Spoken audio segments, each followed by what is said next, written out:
Old School Lane Casual Chats is brought to you by oldsschoollane.blogspot.com and is associated with manicexpression.com, thecomicbookcast.com, the reopened Nickelodeon Studios in Orlando, Florida Facebook page, and the PlayStation YouTube channel. He's a phantom. Young Danny Fenton, he was just 14 when his parents built a very strange machine. It was designed to view a world unseen. He's gonna catch 'em all 'cause he's Danny Phantom. When it didn't quite work, his folks, they just quit. But then Danny took a look inside of it. There was a great big flash, everything just changed. His molecules got all rearranged. When he first woke up, he realized he had snow white hair and glowing green eyes. He could walk through walls, disappear, and fly. He was much more unique than the other guy, and it was then that he knew what he had to do. He had to stop all the ghosts that were coming through. He's here to fight For me and you. He's gonna catch 'em all 'cause he's Danny Phantom. Gonna catch 'em all 'cause he's Danny Phantom. Gonna catch 'em all 'cause he's Danny Phantom. Welcome aboard to a brand new episode of Casual Chats. As usual, I'm Patricia. And I am Kevin. And today we are going to be discussing a Nickelodeon show that is currently celebrating its 10th anniversary. We have discussed about Nickelodeon's 35th anniversary on our YouTube channel, which you can check out. It's basically a recopy of the Manic Expression digression session. But we wanted to focus on one show that many people still remember fondly to this day. It is none other than Danny Phantom. So with us today is a couple of members from Manic Expression discussing about Danny Phantom. Jim Bevan. Wait, I was told this was going to be a podcast about the 75th anniversary of Batman. I was brought here under false pretenses. You lied to me, Miranda. You lied to me. Well, I had to Just bring you kidding. here. Just kidding. That's okay. And, of course, we have Mark, a.k.a. BigBlackHatMan. I thought it was about recess, so I didn't know what the hell's going on. Well, I fooled you both, but I'm glad that I was able to fool the both of you You to said come it's here. going to be cake patty. I know. All right, so today we're going to be discussing about Danny Phantom, and basically this was the second show created by Butch Hartman. A lot of people know him, from creating the Fairly Odd Parents, which is still running even to this very day. But a lot of people say that Danny Phantom was the best show that he had ever created, and we'll just discuss about on why it is. So let's see who we can start it off with. Jim, since you're a guest again on Casual Chats, why don't you discuss about how you got introduced to Danny Phantom? Kind of by accident. Channel surfing, mostly. Passed by Nickelodeon, saw the show. I liked the art style. And I checked it out, and I didn't think it was perfect, but it had some good humor, it had some good action scenes, and as soon as I recognized the voice of this one guy, Mr. Lancer, and found out it was Ron Perlman, I thought, okay, I gotta see more of this, because it's Ron freaking Perlman. Yeah, absolutely. Yeah. Anything he's in is going to be an awesome win. Yep. All right, Mark, how about you? This show debuted while I was in graduate school, which was kind of a weird time for me. And so it just seemed like it was on when I happened to be home. When I was super busy all the time, but it just happened to be on when I was home. So this is a show that I just kind of watched on the side, and I've managed to see most of the episodes now. All right, how about you, Kevin? Well, I got introduced by Danny Phantom when I was watching Nickelodeon. I actually was watching Fairly Odd Parents, and they were pumping up the very first episode of Danny Phantom. And I said, all right, let me give it a shot. Let me give it a try. And I watched it, and I actually really enjoyed it. I got to be really honest with you, with everyone. I didn't watch it religiously on Nickelodeon until it was on Nicktoons. For some odd reason, I always ended up missing it, And at the time, I was in school, so I didn't have time to really watch it. But when I watched it on Nicktoons, I watched it a lot. I would watch it when it was on in the afternoons and when it was on in the morning. And I also loved, as Jim pointed out, that Ron Perlman was the voice of the teacher, and Great Delisle Griffin was on the show, and the actor who played Danny Phantom, the voice actor, also voiced Marty McFly in the Back to the Future animated series. It was also, I think, Jimmy Olsen in the Superman animated series. Yes. I forgot his name. His name is David Kaufman. David Kaufman. And actually, speaking of Recess, the one that was playing basketball all the time. You mean, I think it was Lance. Vince? Yeah, Vince. Vince. He voiced Carter on the show.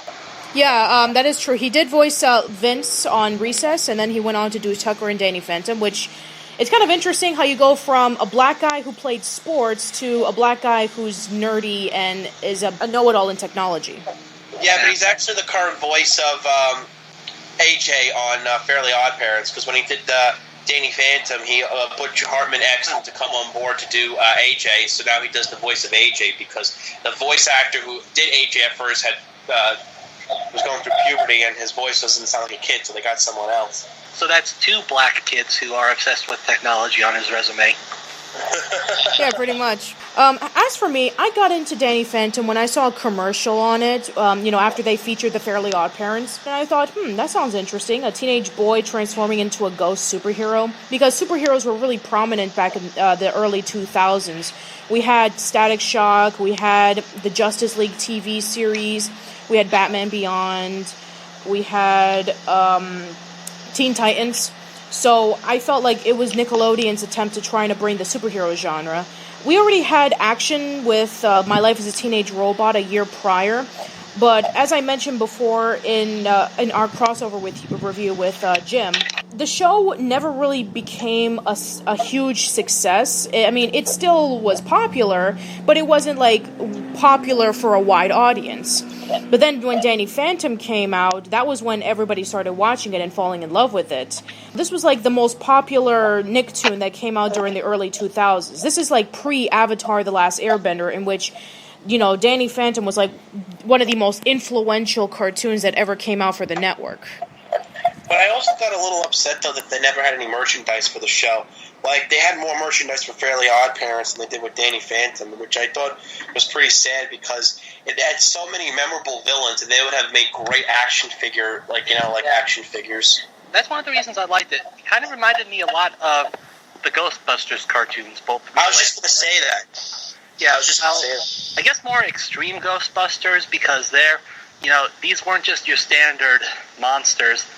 Some of them, they had agendas, they had personalities.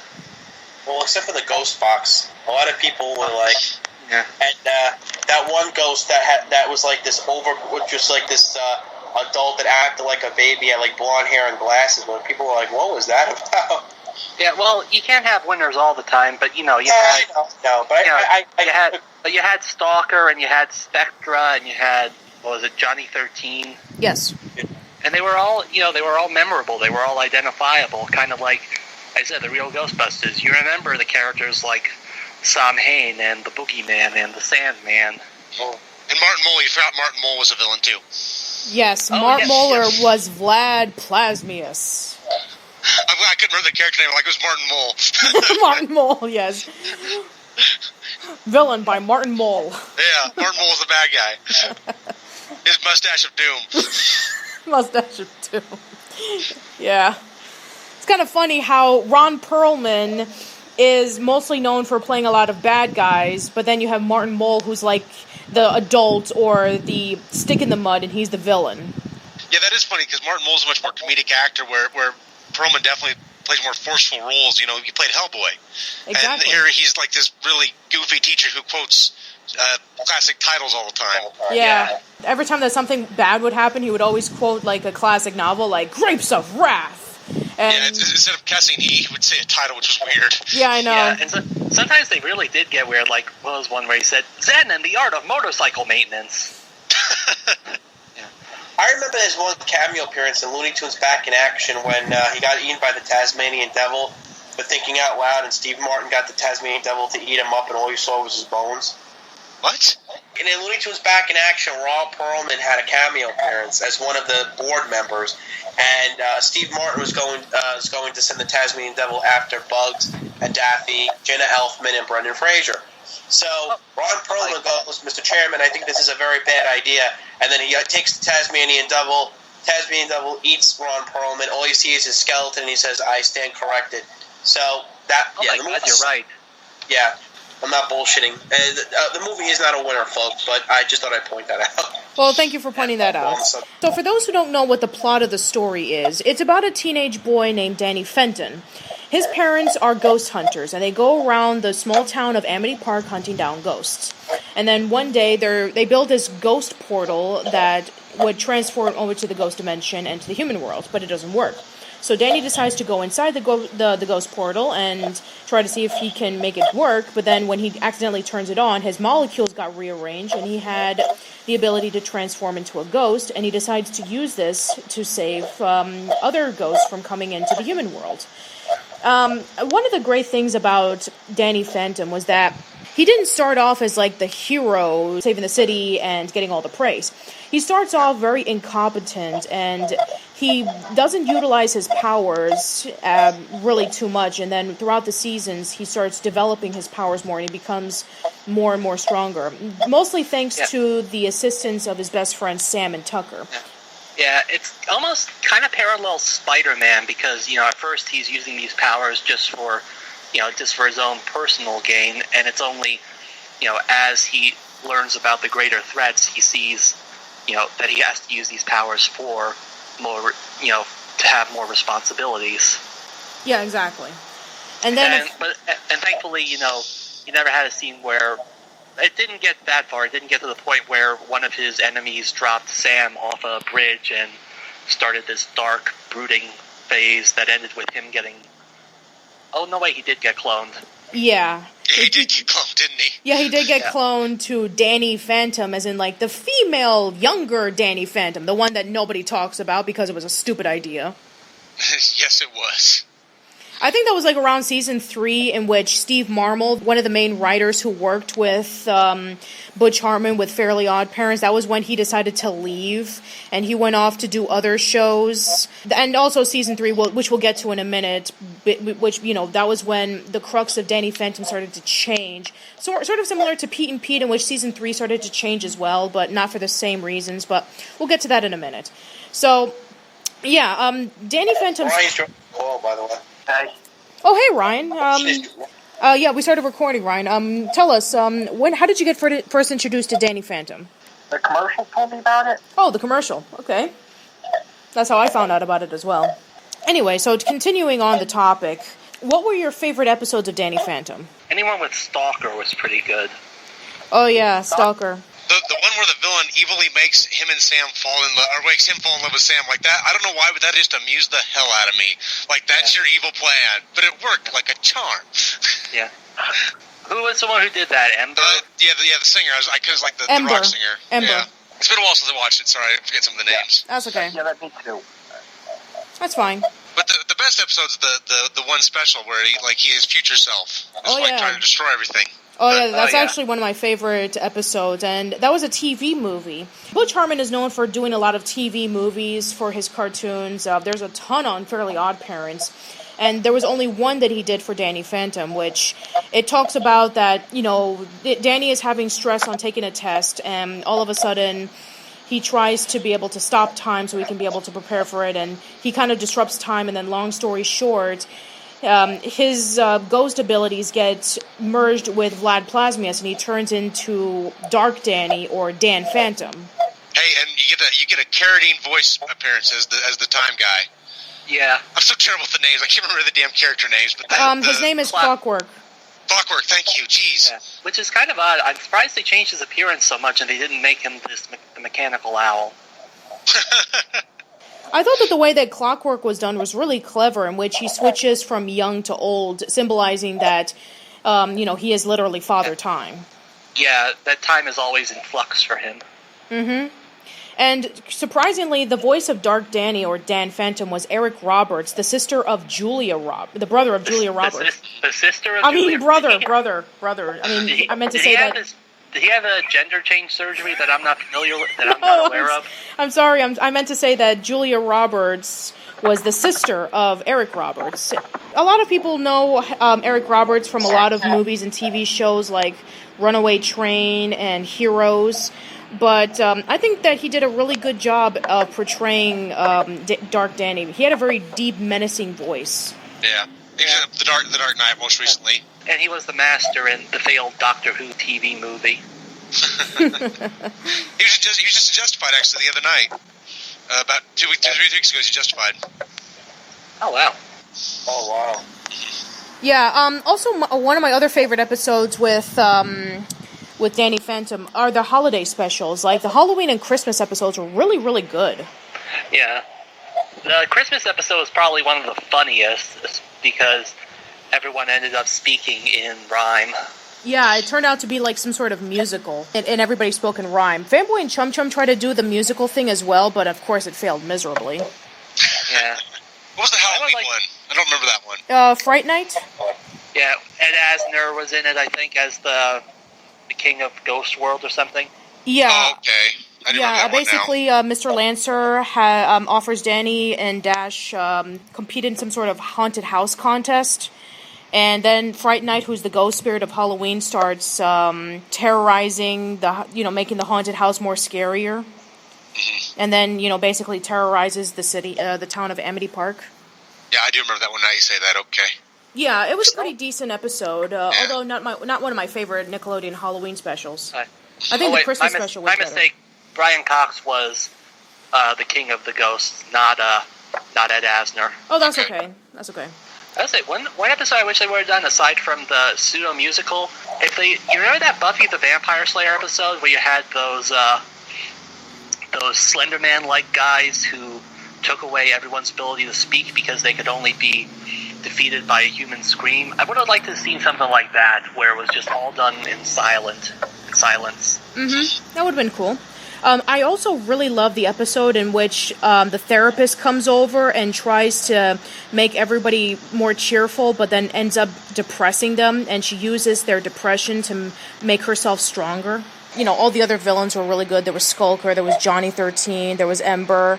Walker is one of my favorite villains. He was more a prison warden than a cop. Yeah. I don't know, he was a general lawman who seemed to fill whatever role they needed him to fill. Yeah, I see your point, though. He could be a cop, he could be a warden, he could be a bounty hunter. Yeah, what was that one line he said where, when he arrested Danny, he told him, "I will be your judge, executioner, jury, executioner, and executioner." Yeah. He said executioner 5 times. That's my favorite part of the job. Yeah. I don't know who did that voice, but they had a nice, deep, menacing voice. James Arnold Taylor. Oh, okay. Yep, James Arnold Taylor, a.k.a. Obi-Wan Kenobi or Ratchet from Ratchet and Clank. And Titus, which we try to forget. Oh, Titus. I don't know what he was thinking when doing that. He was thinking they're paying me. Yeah. I got you. I got exactly what he was thinking. Yes. He could be an executioner, and there was one more. What was it again? Meter Maid? Yes, Meter Maid. And a Patricia. No, not me. Also, other guys that tried to, mingle with Danny was the Men in White, which was a parody of the Men in Black. Yeah. Yeah. That's from that one episode where, they got the Scooby-Doo parody that shows up, too, don't they? In that one episode? Yeah, they do. And the two 90s Extreme kids. I remember, the Extreme, that was freaking hilarious. Yeah, well, that's another thing that Butch Hartman does well, is that he does a lot of parodies to pop culture. And I guess, in a way, he kind of pulls that off somewhat kind of extreme to kind of showcase about how crazy it was back in the 90s. Still better than Seth MacFarlane. Yeah, no kidding. So, which characters were your favorites on the show? Jack Fenton, yes. Jack all the way. Rob Paulson at his most bombastic, inept character. Just absolutely brilliant. He pretty much voiced numerous characters for Butch Hartman. From he did King Gripalon and Mark Chang for Fairly Odd Parents. He's Jack Fenton and the Box Ghost and Danny Phantom, and Technus. And also he voiced Bird Brain on Tough Puppy. I recall he got the inspiration from Bird Brain from the actor who played Dr. Smith on the original Lost in Space. Oh yeah, that's right. Jonathan Harris. Yes. Well, that's because he worked with Jonathan Harris on T3 on the Kids WB11. Yeah. He played the T3, and then Jonathan Harris played that guy who wanted to put everything in a box. And we actually, not too long. Well, this was I think last year. Rob Paulson had a thing on his Facebook page where you could ask him questions, and when he does his podcast, he'll answer them. And I asked him a question what are your favorite movies and television shows? And he said that one of his favorite television shows was Lost in Space because of the actor who played Mr. Smith on that show, and Jonathan Harris. And he worked with Jonathan Harris on T3, so that's where he got. He actually got, interestingly, he also got tetanus. He was also the inspiration is for Gilbert Gottfried. Who, And I wish it hadn't been. Really? You don't like tetanus? I'm just saying. I like tetanus, but I don't like people who try to do Gilbert Gottfried. Oh. Only Gilbert Gottfried can do Gilbert Gottfried. Exactly. Yeah. I mean, I'm going to admit that I didn't really mind tetanus, but the villain that annoyed me was the circus master. Oh, yeah. You know who played him? Who was that guy in 2.5 Men? He was Ducky in 6. John Cryer. Yeah, he That's played. John Cryer. That's why it's annoying. Okay, that explains it. He was only in 2 episodes. I don't think he was a fan favorite, to be honest. No. I didn't like him. Well, he had the same amount of episodes as the female Danny Phantom, so I guess... No. Yeah. Taylor Lautner. Twilight's Taylor Lautner was on Danny Phantom. He played that little annoying kid that he was the cowboy and then he was the pirate. That was Taylor Lautner. Yeah. Yeah, there were a lot of voice actors who appeared on this show. Nobody groaned about that being Taylor Lautner because he's such a terrible actor. But At this point, nobody cares about Taylor Lautner anymore. I mean, after the Twilight movies, Taylor Lautner's like, whatever. Patty, you love Taylor Lautner. No, I don't. I'm joking with you. I hope you are. No, I'm not. Otherwise, I'm going to say that you like Megan Fox. Oh. Shut up. You're gonna love this. The name of the kid ghost, Youngblood. Bit on the nose. Insert a top the fourth wall reference here. Let's see who else was in the show. I mean, there were a lot of people who were on the show. I do remember Mark Hamill actually appeared on on one of the episodes, and he did a character. He's a great VA. Peter McNichol was on that show. Oh, really? Yeah, he played. Remember the episode where there was the ghost from the 1940s that would always get picked on, and he hated bullies, and he possessed Danny because Danny was being I think he was being a bully. But yeah, he played the kid that always got bullied. It was actually a mistake because he was actually getting back at the bullies. But Yeah. He didn't know that. Yeah. But that was Peter McNichol. I like Peter McNichol actually. Yeah, I was surprised too because. You know when they have in the beginning of Fairly Odd Parents and Danny Phantom, they said guest starring whoever. I saw Peter McNichol. I was like, oh wow, Peter McNichol. Oh yeah, I like that too. It's like the old Batman TV series. Well, Butch Hartman said that the Batman series from the 1960s influenced him a lot to go into animation, which is why Adam West made a lot of appearances on the Fairly Odd Parents because he said that he loved Batman in the 1960s. So when he did Danny Phantom, and he also said that in an interview that Tough Puppy, the villains of Tough Puppy are actually mirrored off of a lot of the classic Batman villains from the 60s show. I never noticed that. Yeah, I noticed it with the henchmen, like Birdbrain's henchmen. Yeah. Birdbrain is supposed to be like the Penguin. Snaptrap is supposed to be Cesar Ramon's Caesar Joker. Romero. Yeah, Joker. Who's Cesar Ramon? Romero. Caesar Romero. Sorry. The Chameleon is supposed to be like the Riddler, and the King Cod is supposed to be like the Riddler because he said he gave him a Frank Gorshin type of thing. I forgot who the Chameleon's supposed to be. Maybe Baldface. I think so. But yeah, so he said that show influenced him a lot in his cartoons, which is pretty cool. The one thing I loved about Danny Phantom was his wit, which was, I know it mirrored off a lot of Spider-Man Peter Parker, but he had such great one-liners. I remember there was one episode with a villain. It was a one-shot villain, and he said, "Really? That's your biggest comeback?" That's I think what made the show a highlight for me. Was the comebacks he had. Yeah, let's not talk about the love stories from the show because they were all pretty bad. Yeah. I don't like shoehorned romance.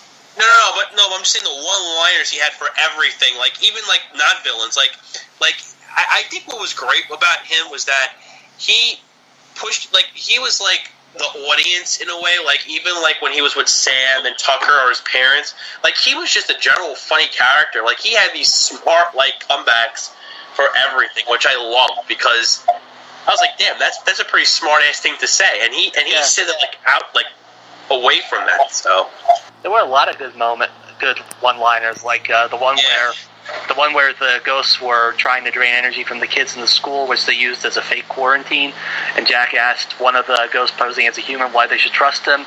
The ghost responds, because I'm with the government and I can audit your taxes if you don't. Jack's response, we trust you. I'm just saying, like, I love that. I love those comebacks. So that's probably like one of my things about Danny Phantom. The problem with season 3 was they tried to push in a lot of plot elements that didn't have time to be fully developed or expanded upon. Well, I agree with you on that one. Is that where they had the really bad time travel episode where they end up with the DP on his chest? Oh, yeah. I remember that time travel episode was just nonsensical.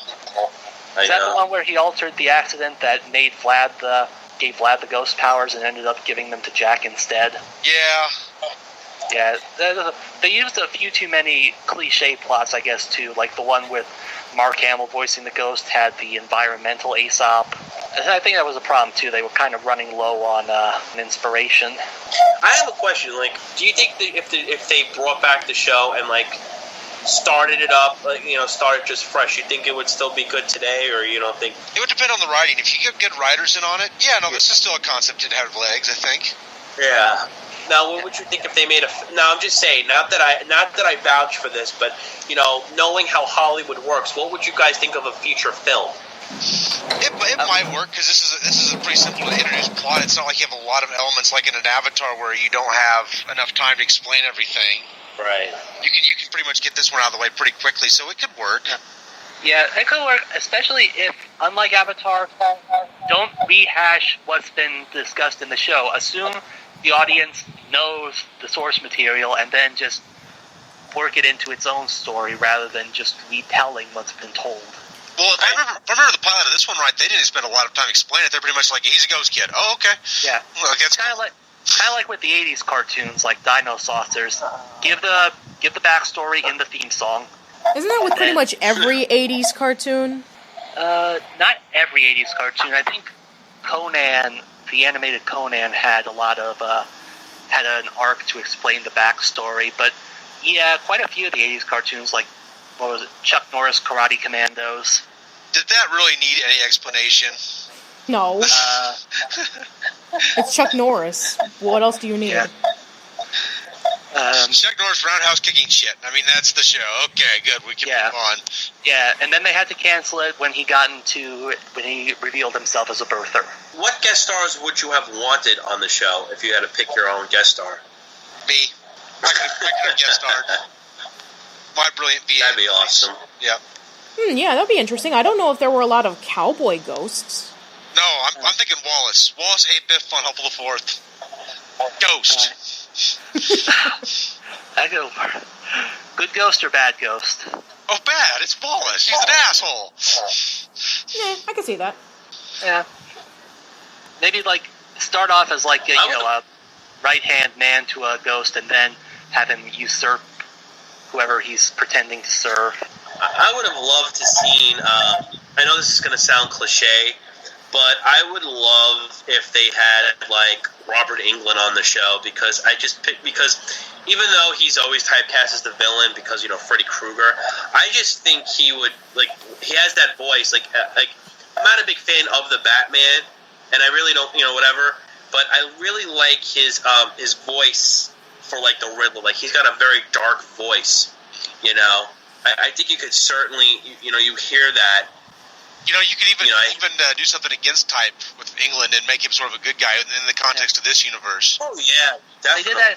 They did that in Criminal Minds, where he was a detective in one episode. Oh really? Yeah, they did a lot of reverse typecasting on that, like one where they had Jason Alexander as the serial killer. Yeah. But George Costanza as a murderer is something you really don't. No, you don't. I would have loved to see John Casser in there. John Casser, Tales from the Crypt. Oh yeah. Oh, yeah. Oh, okay. I would have loved to have seen him perform From as Tales a from the Crypt, right, Patty? Yeah, of course, Yeah. Tales from the Crypt. I mean, he was already working on the Amanda Show, like, in the first season, so it wouldn't have been surprising if he would have showed up, maybe playing a comedic ghost. To tell you the truth, the comedic ghosts, they had their moments, but they weren't as memorable as the more serious ghost villains. What if he had been the Crypt Keeper? You know, kind of like Ghost Rider. Every tale he told came to life. That would have been awesome. I would have loved that as the Yeah. Halloween special. Oh, yeah, that would have been awesome. Yeah, another thing that made Danny Phantom stand out was that it had a continuing storyline. We already had two previous Nickelodeon shows that had a continuing storyline, As Told by Ginger and My Life as a Teenage Robot. But, as I mentioned before, both of those shows, they were only for mostly selective audiences, and they never really became as popular as they should have been. Then Danny Phantom comes along, has a continuing storyline, which most cartoons were getting at the time. Basically, that was what made the show so popular. You actually get to see growth and progression of the characters. You saw them one way, and then in Season 2, they were completely different because they learned something. Exactly. Oh, before we change that topic, my idea for the voice actor I would have loved to have seen on Danny Phantom, Keith David as a Ghost General. Yes! Oh, wow, that's a good one. With an army composed of the spirits of warriors from every military force in history. That sounds great. That's Well, except for, of course, the Nazis, because you know how censorship is today. Yeah, true. But come on, you got, a ghost military tactician voiced by Keith David giving Rommel orders. How awesome would that be? A+. 2 thumbs up. 5-star 5 stars. rating. A+. 4 stars. I like it.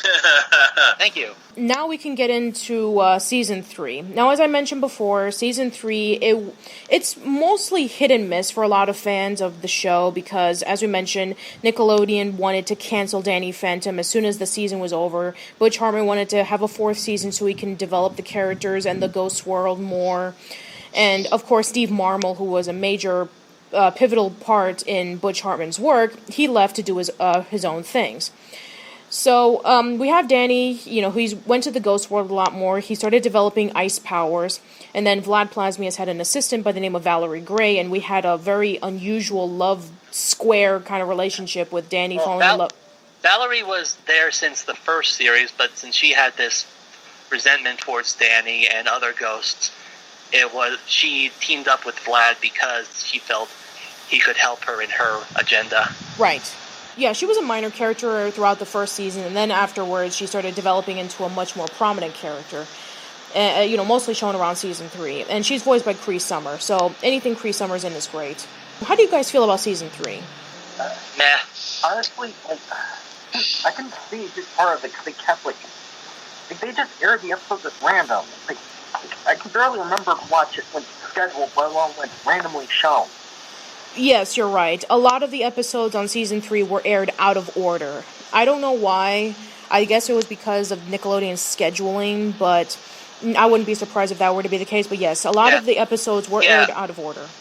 Yeah, according to the Wikipedia page for the original air dates, you had one of the stories from the middle of the season aired in October 2006.